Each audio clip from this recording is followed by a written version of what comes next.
ఇది ఒకప్పటి లడ్డు అస్సలు కాదు.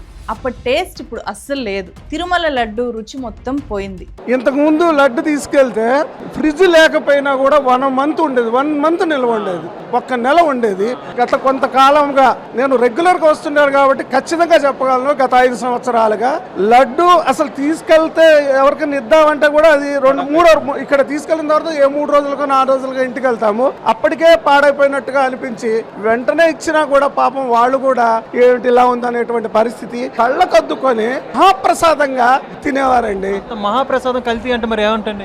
రక్తం ఉడికిపోయింది. ఇవి కొన్నేళ్లుగా తిరుమల లడ్డు మీద భక్తుల్లో ఉండే రకరకాల కంప్లైంట్స్. వీటికి ఆన్సర్ ఇప్పుడు మీ అందరికీ తెలిసిపోయి ఉండొచ్చు. లడ్డూల్లో టన్నులుగా పోస్తున్న నెయ్యిలో నెయ్యి లేదు, ఒక్క చుక్క నెయ్యి కూడా లేదు అనేది ఆ ఆన్సర్. 2019 నుంచి 2024 మధ్య తిరుమల లడ్డూలో ఉపయోగించిన నెయ్యిలో ఒక్క చుక్క నెయ్యి కూడా లేదు, ఒక్క చుక్క పాలు, ఒక్క ముక్క వెన్న వాడలేదు ఆ నెయ్యి తయారు చేయడానికి. అసలు అది నెయ్యే కాదు అని చెప్పి CBI SIT investigation latest report చెప్తోంది. ఈ క్రైమ్ చేసింది పాకిస్తాన్ వాళ్ళు, చైనా వాళ్ళు కాదు, అమెరికా వాళ్ళు అంతకంటే కాదు, యాంటీ నేషనల్స్ అస్సలు కాదు. మన ఉత్తరాదికి చెందిన ఉత్తరాఖండ్ వాళ్ళు. బోలేబాబా ఆర్గానిక్ డైరీ, పేరులోనే ఆర్గానిక్ అని పేరుండే బోలేబాబా కంపెనీ టీటీడీకి లడ్డుల తయారీ కోసము 5 ఏళ్ల పాటు అక్షరాల 68 లక్షల టన్నుల నెయ్యి కాని నెయ్యిని సప్లై చేశారు. దీని విలువ 250 కోట్ల రూపాయలు. అన్ని లక్షల కేజీల నెయ్యిలో ఒక్క డ్రాప్ కూడా నెయ్యి లేదు అనేది ఇప్పుడు సిబిఐ సిట్ తేల్చిన వాస్తవం. రైతుల నుంచి ఏ ఒక్క రైతు నుంచి కూడా 1 లీటర్ పాలను కూడా ఈ కంపెనీ సేకరించకుండా లక్షల టన్నులు, లీటర్లు కాదు, అంత నెయ్యి తయారు చేసింది, సప్లై చేసింది, దాన్ని లడ్డూల్లో కలిపింది. మనందరం కూడా ఆ లడ్డూలు తిన్నాము అంటే ఇది ఫ్యూజులు ఎగిరిపోయేలాంటి భయంకరమైన లడ్డూ కుంభకోణం. దేవుడి ప్రసాదంలో లడ్డూల నెయ్యిలోనే నెయ్యి లేకపోతే మనం కొని తినే నెయ్యిలో నిజంగా ప్యూర్ గీ ఉంటుందా? అనుమానం వస్తుంది కదా. అలాగే తిరుమల లడ్డూలో నెయ్యి లేదు సరే, మరి యానిమల్ ఫ్యాట్ సంగతి ఏంటి? జంతువుల కొవ్వు సంగతి ఏంటి? డిప్యూటీ సీఎం పవన్ కళ్యాణ్ ప్రాయశ్చిత్త దీక్ష సంగతి ఏంటి? మొత్తం చెప్తాను. ఈ ఇష్యూని క్లియర్గా అర్థం చేసుకుందాం రండి. మీరు ఈ ఛానల్ని ఫస్ట్ టైం చూస్తుంటే సబ్స్క్రైబ్ చేయండి. ప్రభుత్వాల తప్పుల్ని, వ్యవస్థలో ఉండే లోపాలని ఉన్నవి ఉన్నట్లు ప్రజల కోణంలో మీ ముందు పెట్టడమే ఈ ఛానల్ ప్రత్యేకత. ఈ ఛానల్ సబ్స్క్రైబ్ చేసి ఈ కమ్యూనిటీలో చేరితే మన వాయిస్ మరింత స్ట్రాంగ్ అవుతుంది, ఒక ఇంపాక్ట్ క్రియేట్ చేస్తాము. అసలు ఈ లడ్డూ వివాదము ఎలా మొదలైంది? అది చాలామంది గుర్తుండకపోవచ్చు. ఎగ్జాక్ట్లీ ఆ క్రమం అంతా చెప్పినప్పుడే మీకు మొత్తం ఇష్యూ చాలా బాగా అర్థమవుతుంది. ఏపీలో కూటమి ప్రభుత్వం అధికారంలోకి వచ్చిన తర్వాత సెప్టెంబర్ 19వ తేదీన ముఖ్యమంత్రి చంద్రబాబు నాయుడు కూటమి ప్రభుత్వ ఎమ్మెల్యేలతో ఆ సమావేశంలో మాట్లాడుతూ లడ్డూ తయారీకి వాడే నెయ్యిలో యానిమల్ ఫ్యాట్ వాడారు అనే సంచలన ఆరోపణలు చేశారు. వెంకటేశ్వర స్వామి పవిత్రతను దెబ్బతీశారు. ఎన్నోసార్లు చెప్పాం, దేవుని దగ్గర పెట్టే ప్రసాదం అపవిత్రం చేసే విధంగా ఓసారి బాధేస్తుంది. నాసి రకమైన ఇంగ్రీడియంట్సే కాకుండా ఎనిమల్ ఫ్యాట్ కూడా వాడారని, ఏది గీకు బదులు. సాక్షాత్తు ముఖ్యమంత్రి లడ్డూలో జంతువుల కొవ్వు వాడారు అని చెప్పిన తర్వాత ప్రపంచవ్యాప్తంగా ఉన్న తిరుమల భక్తుల్లో ఒక ఆందోళన పెరిగింది. చాలా బాధపడ్డారు. అయ్యో నిజమా, ఇంత దారుణం జరుగుతోందా తిరుమలలో అని చెప్పి. ఎందుకంటే లడ్డూని చాలా పవిత్రంగా చూస్తారు. తిరుమల అంటేనే చాలా పవిత్రమైన ప్లేస్గా భావిస్తారు. ప్రపంచవ్యాప్తంగా తిరుమల భక్తులు ఉంటారు. చాలా దేశాల నుంచి అక్కడికి వచ్చి వెళ్తూ ఉంటారు. మన దేశంలో అతిపెద్ద టెంపుల్. తిరుమల లడ్డు ఇష్యూ దేశవ్యాప్తంగా పెను ప్రకంపనలు సృష్టించడానికి కారణమైన వ్యక్తి AP deputy CM Pawan Kalyan గారు. జగన్మోహన్ రెడ్డి క్రిస్టియన్ కాబట్టి కావాలనే తిరుమల పవిత్రతను మంటగలిపారు అని చెప్పి ఆయన ఆరోపించడమే కాకుండా పిగ్ ఫ్యాట్ని, పంది కొవ్వుని, ఆవు కొవ్వుని లడ్డూలో కలిపారు అని చెప్పి, అలాగే ఫిష్ ఆయిల్ని కూడా కలిపారు అని చెప్పి హిందువులు పోరాడి సాధించుకున్న అయోధ్య రామ మందిరానికి కూడా తిరుమల నుంచి ఇవన్నీ కలిపిన 1,00,000 లడ్డూల్ని అయోధ్య రామాలయానికి పంపారు అని చెప్పి కూడా చాలా పెద్ద ఆరోపణలు చేశారు పవన్ కళ్యాణ్ గారు. సో ఆయన అప్పుడు చేసిన ఆరోపణల్ని ఇప్పటికీ జనసేన ఎక్స్ హ్యాండిల్లో మనం చూడొచ్చు. ఇప్పుడు మీకు నేను అదే చూపిస్తున్నాను. కారణం ఏంటంటే శతాబ్దాలుగా పోరాటం చేస్తున్నాం రామజన్మ అయోధ్య రామ మందిరం కోసం. దానికి కూడా వీళ్ళు 1,00,000 లడ్డూస్, 1,00,000 లడ్లు ఇలా బీఫ్ తోటి, పిగ్ ఫ్యాట్ తోటి, ఫిష్ ఆయిల్ తోటి కలిపిన లడ్డు 1,00,000 లడ్లు కొన్ని శతాబ్దాలుగా అయోధ్య రామ మందిరం కావాలని చాలా ప్రతిష్టాత్మకంగా తీసుకుంటే దానికి కూడా తిరుపతి లడ్లు వెళ్ళి, టీటీడీ లడ్లు వెళ్ళి. ఇది దేశమంతా దీన్ని కదిలిపోయింది ఈ రోజున. ఇలాంటి అపవిత్రం జరిగింది.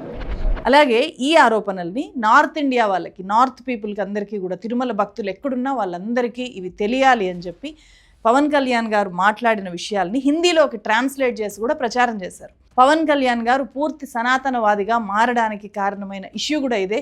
సనాతన బోర్డు కావాలి అని చెప్పి కూడా ఆయన అప్పుడు డిమాండ్ చేశారు. తిరుమల లడ్డు అపవిత్రం అయిపోయినందుకు ప్రాయశ్చిత్తంగా 11 రోజుల పాటు ఆయన ప్రాయశ్చిత్త దీక్ష చేశారు. ఆ తర్వాత తిరుమల కొండ మెట్లు కడిగి నడిచి కొండ మీదకి వెళ్ళారు. సీఎం, డిప్యూటీ సీఎం వీళ్ళిద్దరూ కూడా తిరుమల లడ్డూలో యానిమల్ ఫ్యాట్ ఉంది అని చెప్పడంతో ఎస్ నిజమే కావచ్చు అని చెప్పి భక్తులంతా కూడా నమ్మారు. చాలా మంది బాధపడ్డారు. ఈ ఇష్యూ నేషనల్ మీడియాను కూడా కుదిపేసింది. The laddus that are made in Tirupati as the prasadam and the ghee that was used in it, it is believed that it was adulterated and it was the biggest fraud. 2019 నుంచి 2024 దాకా అంటే వైఎస్ఆర్సీపీ హయాంలో జగన్మోహన్ రెడ్డి ముఖ్యమంత్రిగా ఉన్నప్పుడు తయారు చేసిన లడ్డూల మీద కదా ఈ వివాదం అంతా కూడా. సో మాజీ సీఎం జగన్మోహన్ రెడ్డి మాట్లాడుతూ లడ్డూలో కల్తీయే జరగలేదు అని చెప్పారు. ఇంత దుర్మార్గపు పని చేయగలుగుతారా ఎవరైనా? చంద్రబాబు నాయుడు గారు అన్న మాటలు, ఈ నెయ్యిలో కల్తీ జరిగింది అంటూ తాను అన్న మాటలు నిజంగా ఎంత దారుణమైన మాటలు అంటే, నాసరికమైన ఇంగ్రీడియంట్స్ వాడారని, యానిమల్ ఫ్యాట్ గీక్ బదులు వాడినారని, దశాబ్దాలుగా జరుగుతూ ఉన్నాయి ఇవన్నీ ప్రొక్యూర్మెంట్ ప్రాసెస్ అనేది. ఇదేం కొత్తగా ఎవడు వచ్చి చేసేది ఏమీ లేదు, ఎవడు కొత్తగా దాంట్లో ఏలు పెట్టేది లేదు. అలాంటప్పుడు అది వాడారని, అవి నాసిరికమని, యానిమల్ ఫ్యాట్ అని ఇలా రకరకాలుగా చెప్పడం అబద్ధాలు కాదా?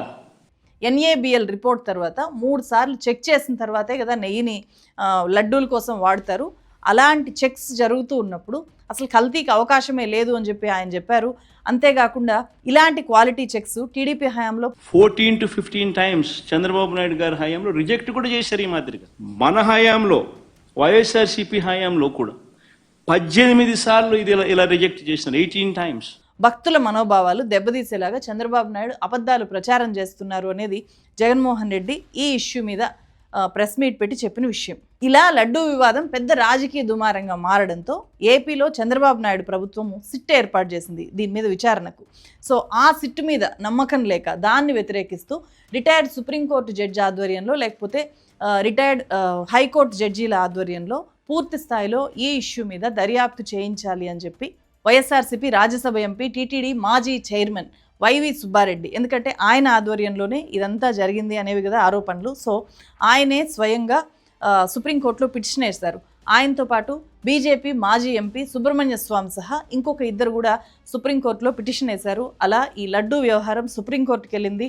దేవుళ్ళని రాజకీయాల్లోకి లాక్కండి అని చెప్పి ఏపీ ప్రభుత్వాన్ని, రాజకీయ నాయకుల్ని మందలించిన సుప్రీంకోర్టు ఆంధ్రప్రదేశ్ పోలీసులు, central food quality control officers ఉండేలాగా 2024 అక్టోబర్ 4వ తేదీన సిబిఐ డైరెక్టర్ ఆధ్వర్యంలో ఇండిపెండెంట్ సిట్ని ఏర్పాటు చేసింది సుప్రీంకోర్టు.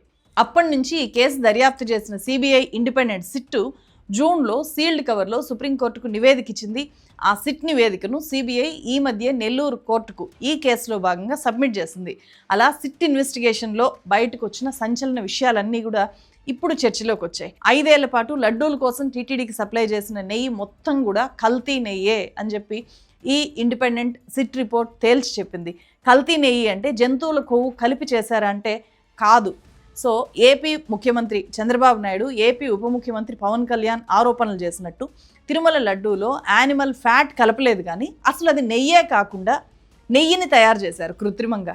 సో ఇది సిబిఐ దర్యాప్తులో బయటపడ్డ విషయం. అంటే నేతి బీరకాయలో నెయ్యి ఎలా ఉండదో అది జస్ట్ నేతి బీరకాయ పేరుకు మాత్రమే, అలాగే ఇక్కడ నెయ్యి పేరుతో నెయ్యి కాని కెమికల్ని నెయ్యి అని చెప్పి సప్లై చేసి దాన్ని లడ్డూల్లో వాడారు. ఒక్క డ్రాప్ పాలు కూడా సేకరించకుండా ఈ నెయ్యి తయారు చేశారు. సో ఇది ఎట్లా తయారు చేయొచ్చో కూడా సిబిఐ రిపోర్ట్లో స్పష్టంగా చెప్పారు. ఈ Bolebaba organic dairy farm oil and palm kernel కలిపి ఈ నెయ్యి తయారు చేశారు. దాంట్లో మనకు నెయ్యి లాంటి సహజమైన ఫ్లేవర్ రావడానికి, ఆ స్మెల్ కదా, నెయ్యి అంటే మంచి స్మెల్ వస్తుంది కదా, సో అది రావడానికి beta carotene, acetic acid, ester, monoglycerides, artificial ghee essence లాంటివి ఇవన్నీ కూడా కెమికల్స్ వాడి ఫేక్ నెయ్యి సృష్టించి దేవుని ప్రసాదం కోసం సప్లై చేశారు అనేది ఈ సిట్ రిపోర్ట్ లో ఉంది. టీటీడీ ఒక్క రోజులో 3.5 లక్షల లడ్డూలు తయారు చేస్తుంది. ఈ లడ్డూల తయారీ కోసం 16,000 కేజీల నెయ్యి అవసరం టీటీడీకి. 6 నెలలకు ఒకసారి 36 లక్షల కేజీల నెయ్యి సప్లై చేయడానికి ఎవరికి సామర్థ్యం ఉంటే వాళ్ళందరూ కూడా టెండర్లలో పాల్గొనొచ్చు అని చెప్పి టెండర్లను పిలుస్తుంది. 2019కి ముందు దాకా కర్ణాటక ప్రభుత్వానికి చెందిన నందిని డైరీ టీటీడీకి నెయ్యి సప్లై చేసేది లడ్డూల కోసము. సో ప్రభుత్వం మారిన తర్వాత, జగన్మోహన్ రెడ్డి గవర్నమెంట్ వచ్చిన తర్వాత మళ్ళీ కొత్తగా టెండర్లను పిలిచి అప్పుడు నందిని డైరీ టెండర్లు దక్కించుకోలేదు. ఉత్తరాఖండ్ రూర్కేలో ఉన్న ఈ బోలేబాబా ఆర్గానిక్ డైరీ టెండర్లు దక్కించుకుంది. తన సొంత డైరీ నుంచి మాత్రమే కాకుండా తిరుపతికి చెందిన వైష్ణవి డైరీ, పూణేకి చెందిన మాల్ గంగా, అలాగే తమిళనాడుకి చెందిన ఏఆర్ డైరీ ఇవన్నీ కూడా ఈ బోలేబాబా ఆర్గానిక్ డైరీకి డైరెక్ట్గా అండ్ ఇండైరెక్ట్గా కనెక్షన్ ఉండే ఒకే కంపెనీలు. సో వీళ్ళ బోలేబాబా కంపెనీకి బదులుగా వీళ్ళ ఇంకొక కంపెనీ, వేరే కంపెనీ, వీళ్ళతో కాంట్రాక్ట్ ఉండే ఈ వైష్ణవి కంపెనీ, వీటితో కూడా టీటీడీకి లడ్డూల కోసం ఈ నెయ్యి సప్లై చేస్తుంది ఈ బోలేబాబా ఆర్గానిక్ డైరీ. సో ఈ డైరీలన్నీ తిరుమల లడ్డూ ప్రసాదం కోసం టీటీడీకి ఆ నెయ్యిని పంపుతాయి.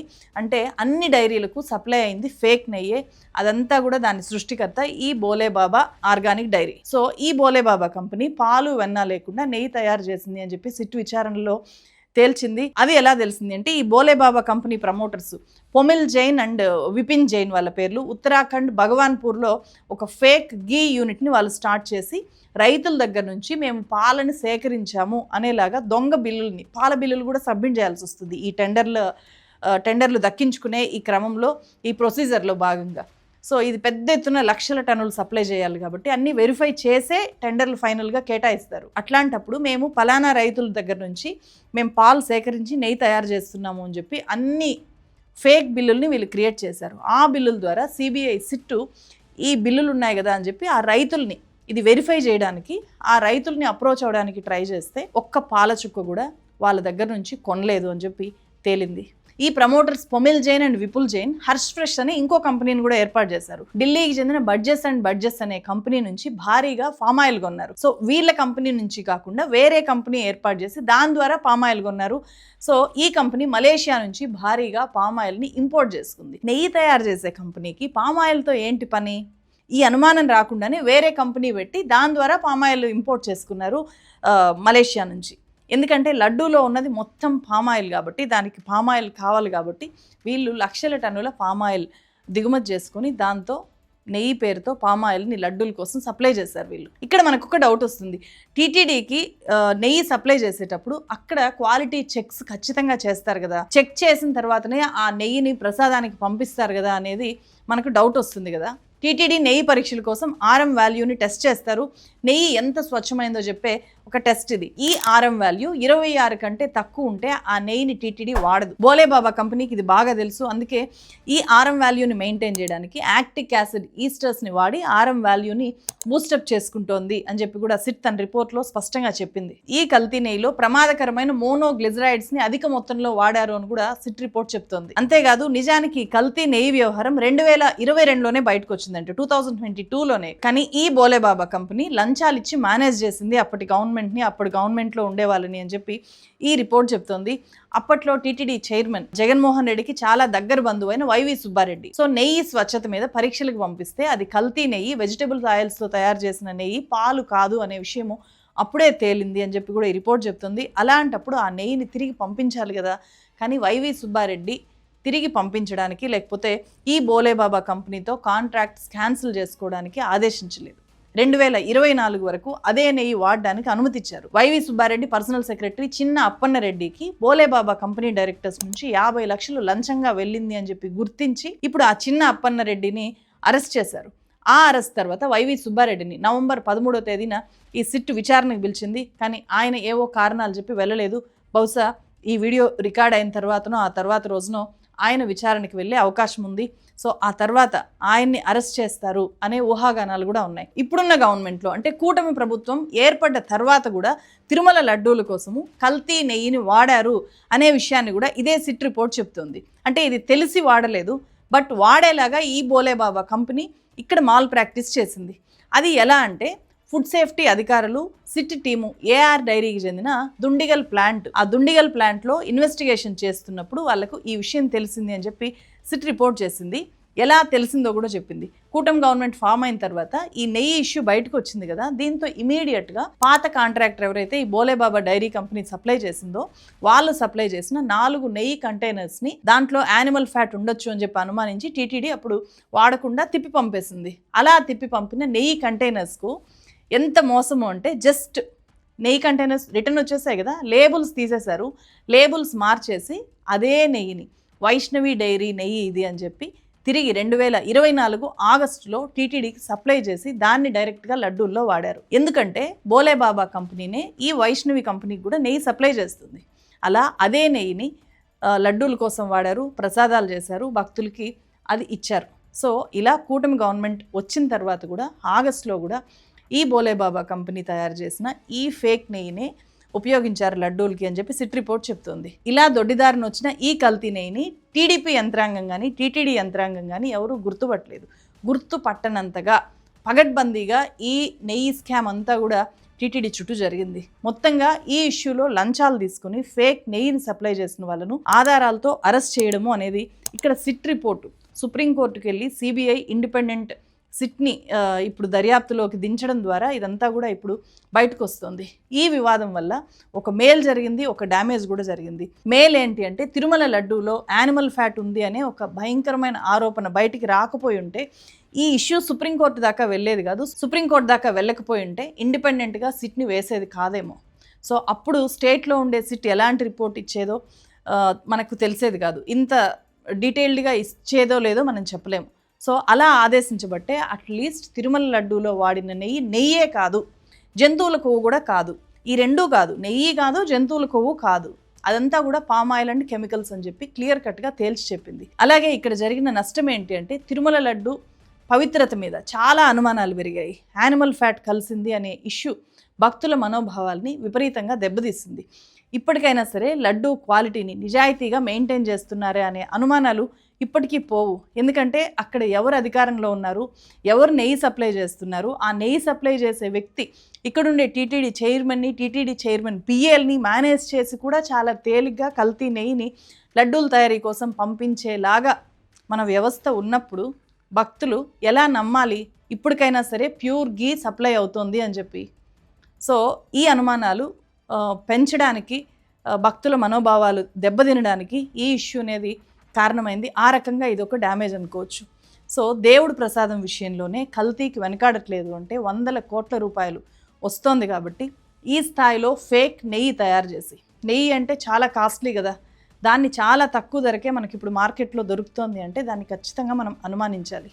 ఓవరాల్గా చూస్తే దేవుడు పేరు చెప్పి అడ్డంగా కుంభకోణాలు చేయగలరు, దేవుడు పేరు చెప్పి అడ్డగోలుగా రాజకీయాలు చేయగలరు, దేవుడు పేరు చెప్పి మనోభావాలు దెబ్బతీయగలరు అనేది ఈ విషయాన్ని స్పష్టంగా అర్థమయ్యేలాగా సుప్రీంకోర్టు వేసిన ఈ ఇండిపెండెంట్ సిట్ రిపోర్టు మనందరికీ కూడా తెలియజెప్తుంది. సో దీని మీద మీ అభిప్రాయాలు ఏంటి? మీరేమనుకుంటున్నారు? మీరు కామెంట్స్ రూపంలో తెలియజేయండి. మరో వీడియోతో మళ్ళీ కలుస్తాం. Thank you so much.